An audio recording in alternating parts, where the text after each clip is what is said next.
Welcome to Gorilla Gospel TV. Twongeye kwikaze kuri Gorilla Gospel TV. Imana y'amahoro nibahe umugisha kandi ibagirire neza. Tugiye kurebera hamwe ku nsanganyamatsiko isa n'ejo hashize aho twareberaga hamwe urukundo Imana yifuza ko tuyikunda. Ubwo twareberaga hamwe ko ukuntu Yesu yasubije abasadukayo n'abafarisayo ubwo bamugeragereshaga ikibazo kigira giti itegeko rya mbere rutayandi ryose ni irihe? Nuko arabasubiza ngo mukundishe Uwiteka Imana yanyu ubwenge bwanyu bwose, imbaraga zanyu zose, ndetse n'umutima wanyu wose. Icyo gihe rero tukaba twaragiye turebera hamwe ko dukwiriye gukunda Imana ndetse tukayereka urukundo nk'uko natwe tuba twifuza ko itwereka urukundo. Ndetse twagiye turebera hamwe yuko igihe cyose wakunze Imana ikakugira umwana wayo, biroroshye cyane kugira ngo igende ikuba hafi mu buzima bwawe bwa buri munsi, ndetse biroroshye cyane kugira ngo Imana yohereze ingabo zayo ku bwawe ndetse zikurwanirire intambara buri munsi utarinze kuruha buri munsi uhora imbere y'Imana usenga amasengesho, ariko mu by'ukuri gusubizwa kwayo bikagenda biba ikibazo kubera yuko mu by'ukuri hari benshi cyane baba bagenda basenga ariko Imana itabazi. Aho rero twarebeye hamwe ko kugira ngo Imana ikumenye bisaba ko umwuka wayo agomba kuba ari muri wowe. Dufata urugero rw'igihe Yesu Kristo yari ari muri Yorodani maze umwuka wera akamumanukiraho mu ishusho y'intumwa. Ubwo twumvaga ko ijwi ryamanutse rikamumanukira ndetse rikavuga ngo uyu ni umwana wanjye nkunda kandi nishimira. Twabanyuremo mu cyamake tubabwira ko rero umuntu Imana yishimira ni umuntu ufite umwuka wera, kandi umwuka wera akaba ari we mbaraga zonyine dufite hano mu isi kuba yatubashisha gukora ibyo Imana yishimira. Rero mugiye kubana nanjye Gorilla Gospel TV. Ngiye kubana nanjye na ZJJ muri rino vugabutumwa, aho tugiye kurebera hamwe nanone isanganyamatsiko n'ubundi ritagiye kuri n'isanganyamatsiko y'urukundo tugomba gukunda Imana, ndetse aho Imana ikomeza kutwigaragariza kugira ngo tube kubasha twayireba. Aho tugiye gusoma mu ijambo dukura muri Matayo igice cyaho cya 16 umurongo wa 13 kugeza kwa 15 ngo nuko Yesu ajya mu gihugu cy'i Kayisariya ya Filipo abaza abigishwa be ati, abantu bagira ngo umwana w'umuntu ndinde? Baramusubiza bati, bamwe bagira ngo uri Yohana umubatiza, abandi ngo uri Eliya, abandi ngo uri Yeremiya, cyangwa ngo uri umwe mu bahanuzi. Ariko arababaza ati, ngo ariko mwebwe ubwanyu mugira ngo ndinde? Haleluya. Yesu Kristo nabaza intumwa ze azibwira ngo ariko se mwebwe munyitande cyangwa se mubona ndinde? Bose barya indimi. Kuri 16 aravuga ngo Simoni Petero aramusubiza ati, uri Kristo umwana w'Imana ihoraho. Haleluya. Iri kaba ari ijambo rikomeye ndetse risobanura yuko Imana yifuza ko tuyimenya. Ni kenshi cyane abana b'abantu tutajya twumva ko Imana iri kumwe natwe. Kenshi na kenshi ugasanga turashidikanya, wenda biturutse ku bintu bimwe na bimwe tugenda duhura nabyo mu buzima, kuko nk'uko tumaze iminsi tubivugaho, hari akenshi cyane abantu dukunda gusenga amasengesho, ariko wajya kwitegereza ugasanga ayo masengesho turi gusenga ni amasengesho atarimo kwizera, cyangwa se ni amasengesho wumva adafite kwizera hamwe na gukeka. Mbyite gutyo, reka mbyite ko ari amasengesho adafite kwizera, bitewe n'uko tuba twumva ko Imana yacu iri kure, kandi ibintu tuba tujya tunyuramo rimwe na rimwe tukibwira yuko impamvu tubinyuramo ari ukugira ngo ari uko Imana iba iri kure yacu. rero ubwo Yesu yazaga mu isi akabana n'abantu, yaje kugira ngo yegere abo yaremye, abiyereke. Amaze rero igihe kirekire ari kumwe n'abantu, agendana n'intumwa, akora ibitangaza bigiye bitandukanye. Ibyo byose byari bifite intego yo kugira ngo arebe ko umwana w'umuntu yamumenya, arebe ko umwana w'umuntu yamenya Imana, kuko ibintu byose Kristo yagiye akora muri kiriya gihe, yagiye akora ibintu bigomba kwereka intumwa ko ari we Mana, yagiye akora ibintu bigomba kwereka abantu ko ari we Mana. Haleluya! ngo ariko intumwa ntizabasha kumumenya. Ubwo rero bari bicaye ndetse bari kwiganirira, Yesu yaragize ati ngo ariko abantu bundi bavuga ko ndinde, ndetse zimwe mu ntumwa ziravuga ngo abantu bavuga ko uri Yohana mubatiza, abandi ngo uri Eliya, ngo cyangwa se umwe mu bahanuzi bazaza. Ariko mu by'ukuri nta n'umwe wigeze wamubwira ngo ninde mu by'ukuri nyirizina. Rero Yesu yongera ababaza ikindi kibazo, ababaza ngo nimba abantu banyita ayo mazina yose cyangwa se mwumva bashidikanya, mwebwe twabanye, mwebwe tugendanye igihe kitari gitoya, mwebwe mubona ndinde? Ubwo yabazaga rero icyo kibazo, intumwa zose zatangiye kurya iminwa ndetse zibura icyo zisubiza, kuko nazo zari zitarasobanukirwa. Hanyuma yuko zibanye na Kristo ntizari zakamenya uwo Kristo ari we koko. Haleluya! Ariko Imana ibishaka yuko dusobanukirwa. Ni kenshi cyane mu buzima tugenda tubana n'Imana, cyangwa se Imana idukora ibintu bitandukanye ariko ntitube twabimenya kubera yuko amaso yacu ntabasha kubona. Ni kenshi cyane Imana igenda idukora ibintu bigiye bitandukanye, rimwe na rimwe tukibwira ko ari imbaraga zacu cyangwa se ari twe twabashe kubyikorera. Ariko nshuti mwene data uneze amatwi, ndagira ngo ubwira ko buri kimwe cyose ugenda uhura nacyo mu buzima, iyi Imana itabishatse ntago cyashoboka ndetse nta nubwo cyaba.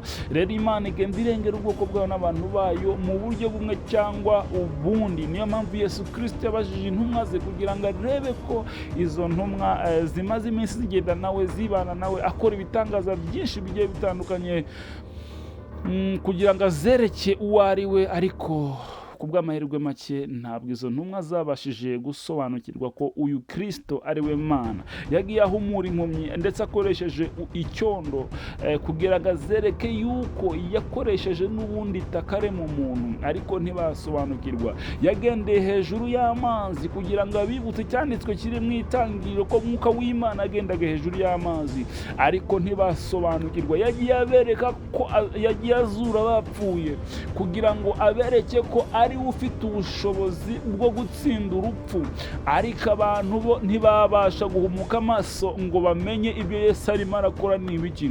Rero ni kenshi cyane Yesu Kristo yagiye ahamagarirwa gukora ibitangaza bimwe na bimwe, ndetse bamwe bakaza bafite panike, bakaza bumva ko icyo bagomba kumusaba, nimba ari umwana ugiye gupfa, bakumva ko bagomba kumuhatiriza ngo agende yirukanka. Ariko kuko yabaga yizeye kandi azi imbaraga ziri muri we, akabigendesha gake cyane, ndetse kugeza aho uwaje kumutabaza wese yazahataga izindi ntumwa zikamubwira terega n'ubundi yapfuye, ntago bigikunze, ntacyo ugifashije.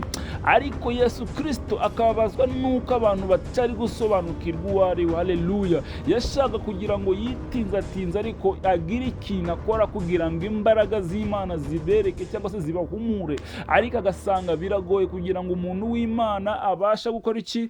Kureba. Rero ubwo yagendaga kenshi cyane agenda akererewe, ndetse akagera ahasanga uwo yaragiye gutabara atakirimo umwuka, yaramuzuraga ariko akabikorera kugira ngo abari aho ngaho bose bamenye ko ari Imana isumba byose. Igihe umugabo witwaga Lazaro w'inshuti ye cyane ngo yararwaye araremba, ndetse bashikiye baramuhuruza ngo naze atabare, ariko Yesu ijambo ry'Imana katubwira ko yakomeje kwigisha ndetse agasa nkaho atabyumva. Ariko igihe kigeze nyuma y'iminsi ngahe, Lazaro yarashyinguwe kandi amaze iminsi rwose mu butaka, Imana Yesu Kristo aragenda ajya gutabara. Ubwo yahageraga yasanze abantu bari mu kiriyo ndetse cyane bari kurira, arababwira ngo munyereke ahashyinguye Yesu Kristo. Baramuga ati ariko uyu muntu amaze iki nashyinguye kandi turizera ko umubiri we wamaze kwangirika. Yesu Kristo arababwira ati nimwizere gusa. Haleluya. Uyu munsi nagira nkubwire ngo hagarika umutima uri kuyegayega, hagarika umutima utagira aho ufashe. Ndashaka kukubwira ngo Imana iki ikeneye ni ukugira ngo uyizere. Haleluya. Ibyo unyuramo byose nta kindi Imana ishaka kukwereka, nta kindi Imana ishaka kukwereka, irashaka kugira ngo uyizere. Haleluya. Irashaka kugira ngo umenye ko ishobora byose, no mu bikomeye ishobora kukurinda. Irashaka kugira ngo ikwereke ko uko byagenda kose nifite ubugingo bwawe. Nubwo usenga ukabona ibintu birushijeho kuba nabi, ntago ari ukubera ko Imana itagukunda. Nubwo usenga ukabona ibintu bikomeje gukomera, si ukubera ko Imana usenga itumva, ahubwo birashoboka cyane ko Imana ishaka kurushaho kukwereka imbaraga zayo. Ahubwo birashoboka cyane ko bishoboka ko Imana ishaka kukwereka ko ishobora byose. Ariko akenshi twebwe abana b'abantu usanga twibwira ko Imana itatwumvishe kubera ikibazo cyo kwizera guke kuri mu mutima wacu. Ndetse bakristo, mwebwe bene data turi gusangira iri jambo muri kano kanya, ngushishikariza cyane kurushaho gusenga, kwizera, ariko noneho urushijeho no gusenga ndetse urushijeho no kwizera cyane, kubera ko ijambo kwizera ni ikintu kigari. Ijambo kwizera, umunsi mwuka w'Imana arambwira ngo kwizera ni urubuto. Haleluya. Ushobora gutera mu bihe bikomeye, mu bihe by'amagorwa, kikazavamo igiti kizakurengera ndetse igihe kimwe mu hazaza hawe. Ni byiza rero ko twizera Imana, ni byiza ko twizera Kristo, ni byiza ko tumenya ko duhagarariwe n'ukomeye, ni byiza ko tumenya yuko ibyo twanyuramo byose ntacyo tugomba kuba, kuko turi kumwe n'ukomeye. Ariko kugira ngo ube nk'ukomeye, twabirebeye hamwe mu nyigisho zagiye zitandukana, mu nyigisho zagiye zitambuka, twarebye ko kugira ngo tugire kwizera ndetse n'umutekano bidusaba yuko natwe ubwacu tugenda dukiranukira Imana isumba byose. Ndetse tujya turebera hamwe yuko dufite kubanza kujya dutega amatwi tukumva icyo Imana idusaba ndetse n'icyo Imana itubwira. Mu magambo make, turasabwa kumvira Imana ndetse kugira ngo Imana nayo ibashe kutwumva, idukorere ibyo tugiye tuyisaba. Tukaba tugiye rero Mariko igice cyaho cya 8 umurongo wa 18. Yesu Kristo amaze kureba ndetse intumwa ze zitabasha kumusobanukirwa, zitabasha kumenya ibyo avuga, amagambo yakoreshaga yabahishuriraga ko ari we Mana, yabahishuriraga yuko ari ufite ubutware n'ubushobozi. Yagiye anyura inzira nyinshi ababwira ngo nta uzi data usibye Mwana, nta n'uzi Mwana usibye data. Mu yandi magambo, Yesu Kristo yashaka kubabwira ko ari we Mana isumba byose, ariko byari bigoranye cyane mu gihe cyiwe ko yababwira ati ni njye Mana, kubera yuko, ndetse ndagira nkwibutse yuko icyatumye Yesu Kristo bamwica ari uko yari yiswe umwana w'Imana isumba byose. Hanyuma abafarisayo bakavuga ko ari ukwigereranya cyane. Ubwo mbikubwiye kugira ngo uhite wumva cyane ko Yesu yaza kuza yita Imana isumba byose.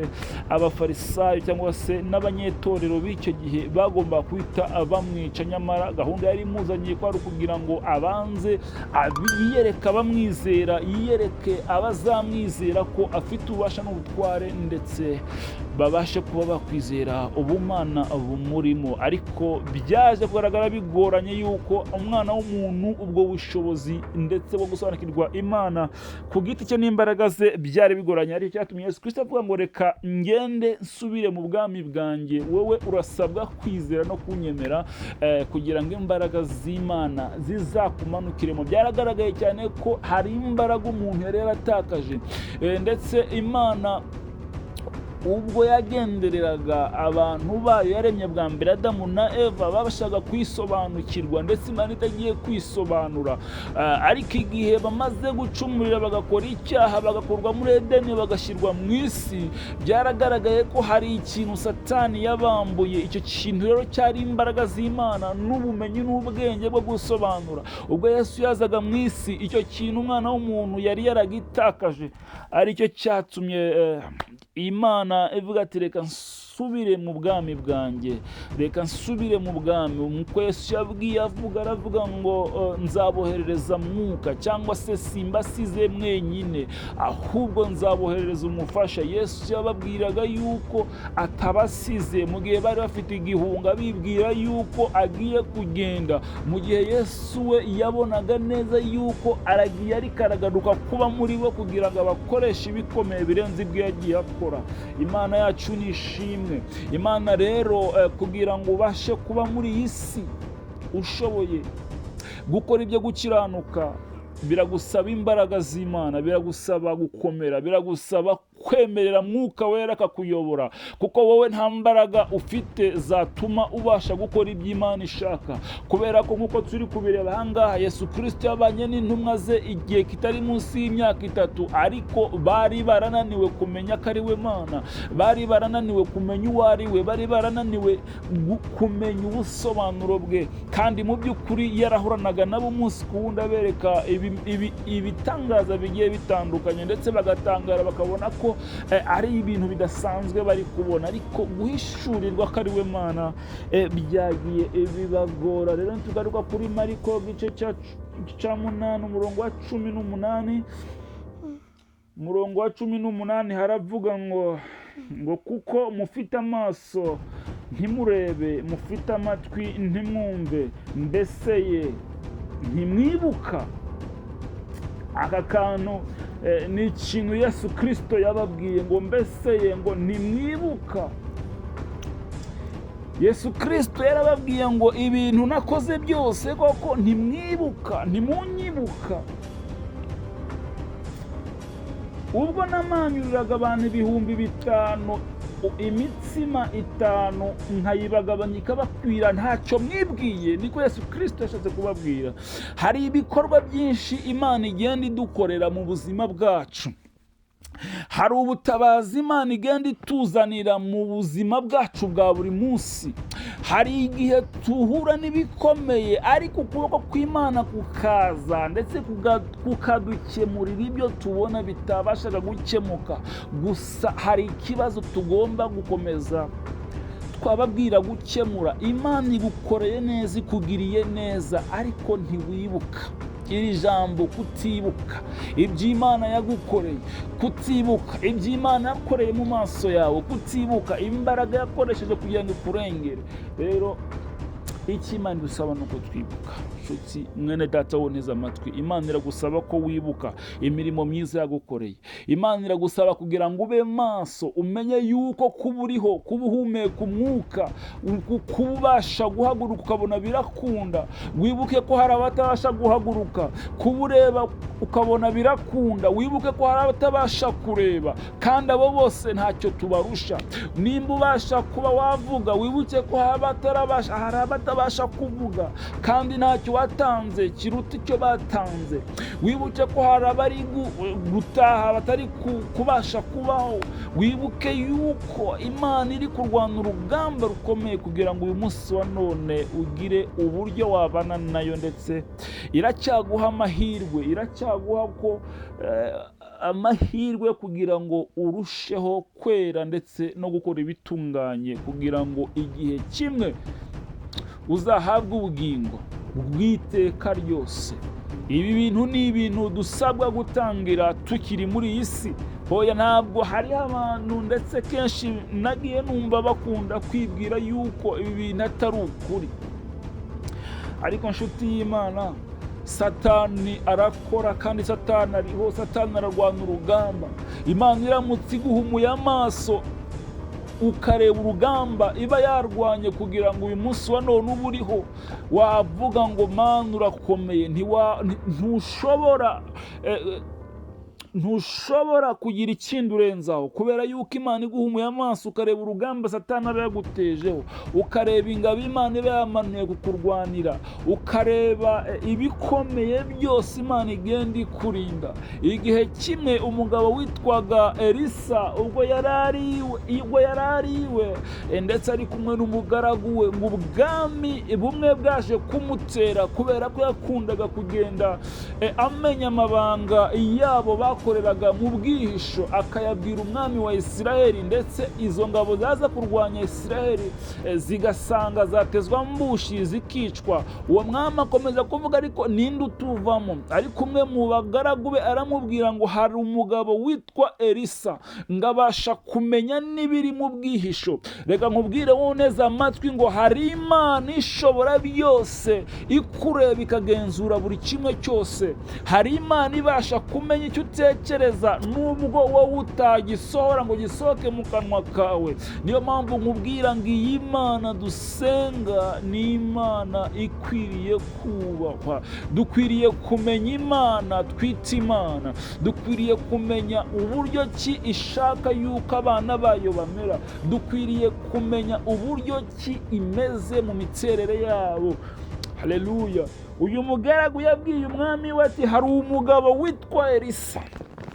Nange nagira nkubwire muri kano kanya ngo hari Imana ibasha kumenya n'ibivugirwa mu bwongorerano, hari Imana ibasha kumenya n'ibirahihishe, hari Imana udashobora kugira icyo ukinga. Ibyo wakora byose rimwe na rimwe urashaka kwitwikira ngo wihishe amaso y'abana b'abantu, ariko ndakumenyesha ko amaso y'Imana areba hose. Amaso y'Imana ntagira ikiyatangira. Amaso y'Imana abasha kureba no mu mutima wawe, ndetse akamenya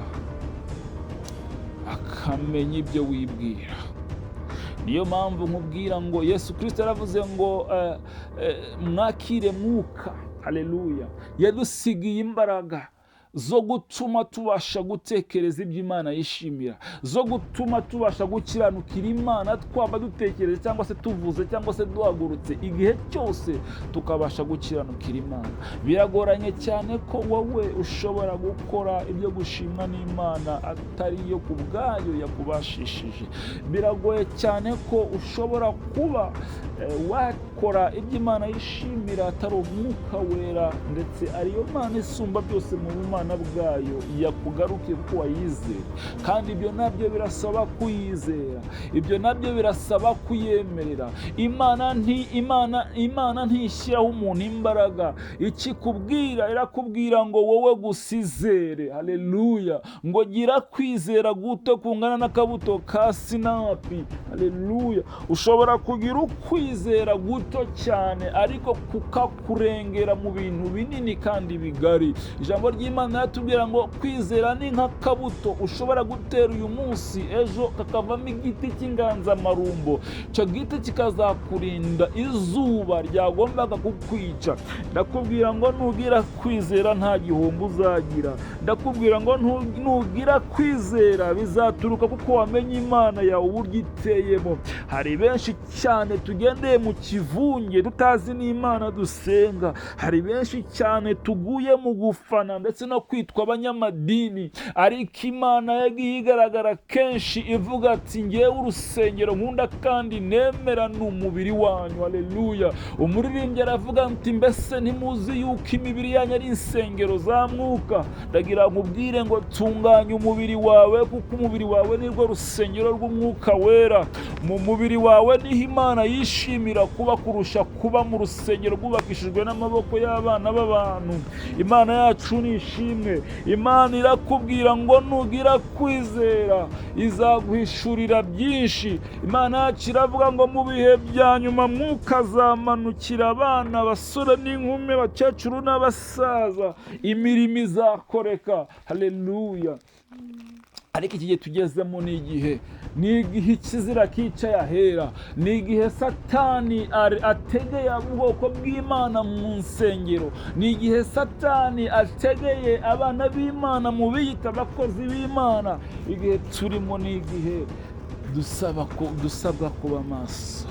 ni igihe dusabwa kuba maso, ni igihe dusabwa kwambara imbaraga, ni igihe dusabwa gusenga ubudasiba. Reka nkwibutse ubwo Yesu Kristo yari asigaje igihe gito kuri iyi si, agiye gusenga yinginga Imana, atwara abigishwa batatu, haleluya, yagenda agasenga akagaruka ababwira ngo nimube maso kandi musenge.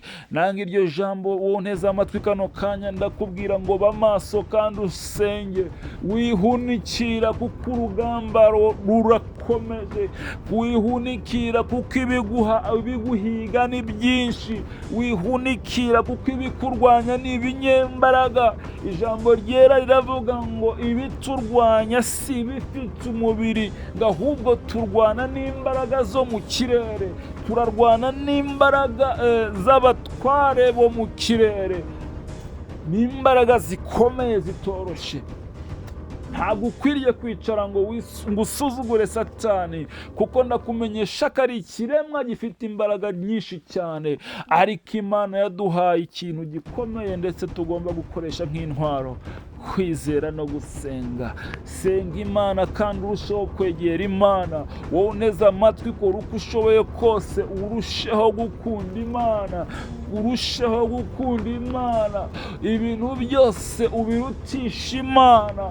Haleluya! Iki gihe cya none abantu b'iki gihe ibyo dushize imbere ndetse bikatubera nk'ibigirwamana, dore n'iby'isi bigiye bitandukana. Iby'isi bigiye bitandukanya biduciye intege mu nzira yo kugana mu ijuru. Iby'isi bigiye bitandukanya biduhumya amaso ntitukamenya aho twerekeza. Iby'isi bigiye bitandukanye bitumye tutamenya iyo tuva n'iyo tujya. Tumeze nk'intama zitagira umushumba. Imana yacu nitugirire neza, Imana yacu niturengere. Kadusoreza ahangaha tugusabira umugisha wowe wabanye natwe. Ni ukuri ndagusabira imbaraga za Mwuka Wera zibane nawe. Ndagusabira kugira ngo wowe wumvishe ijambo, Imana iguhe umugisha kandi igutabare ikurengere. Imana igire neza wowe ndetse n'abazagukomokaho, irebe ndetse ibikubangamiye ibikemure mu izina rya Yesu. Nkwibutsa ko intwaro iruta byose ni ukwizera, ni ukwizera Yesu, ni ukwizera Imana, ari we Yesu, ari we Mwuka Wera wagiye utwigaragariza akatwereka mu bintu bitandukanye, mu bihe bitandukanye, mu mirimo itandukanye, agenda yigaragaza ariko twe ntitwamumenya. Reka rero uyu munsi nizere yuko utagiye gusigara nk'uko wari umeze. Nizere yuko ugiye kumenya ko Imana ibana nawe buri gihe. Nizere yuko ugiye kumenya yuko nubwo wanyura mu bimeze biti, Imana idashobora kukureka. Nizere yuko uko bimeze kose utazigera ureka Imana, nk'uko umugabo witwa Yobu atigeze ayireka. Satani yaramugerageje ndetse amuteza intambara, amukorera ibibi byinshi bigoye cyane kugira ngo arebe ko yakwihakana Imana, ariko uyu mugabo Yobu ntiyigeze areka Imana, nubwo byari bikomeye ndetse byamusabaga yuko yigira nk'uw'isi, yigira nk'umuntu utarigeze umenya Imana, ndetse kugeza aho isi yagiye imubwira ati ese iyo Mana usenga ubundi ni Imana.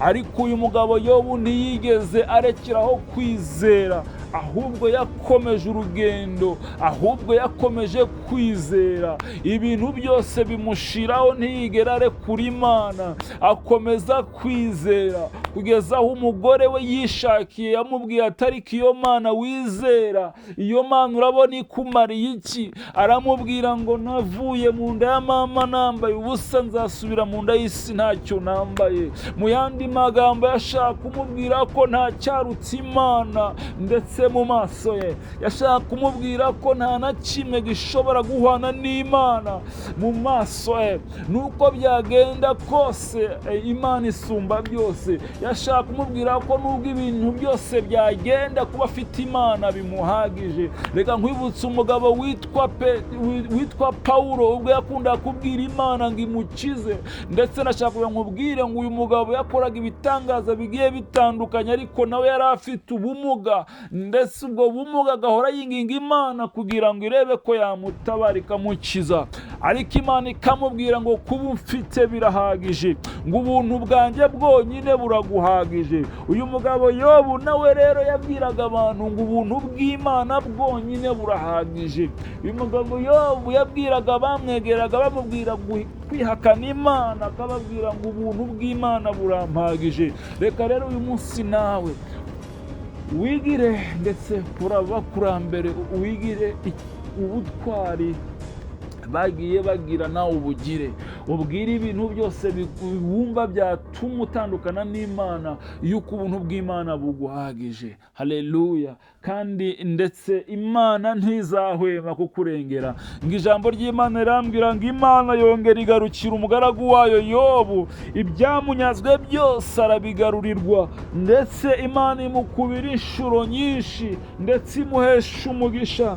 Babandi bamuvugaga baravuga ngo Imana y'uyu mugabo, haleluya, nukomeza kwizera Imana yawe mu bigerageza uri kunyuramo, Imana izakugarukaho kandi Imana izakugirira neza. Babandi bakuvugaga bazavuga ngo uyu muntu Imana ye ni Imana ishobora byose, bavuga ngo uyu muntu koko ni umukiranutsi. Abari barakugize ikinagazi bazavuga ngo uri intwari, haleluya, ngo Imana izahamya ndetse izaguhamiriza mu maso yabo kuri intwari. Ubutwari bwawe Imana izaburatira Satani, ubutwari bwawe Imana izaburatira abanzi bawe. Ariko iyo Yobu aza gutsindwa, agatikizwa n'ibigeragezo, agacibwa intege n'ibihe yanyuzemo, simpamya ko Imana yari kumutangira ubuhamya k'umwanzi Satani, simpamya ko Imana yari kumwirahira, simpamya ko Imana yari gukora ndetse ikintu gikomeye yamukoreye cyo kumugarurira ibye byose.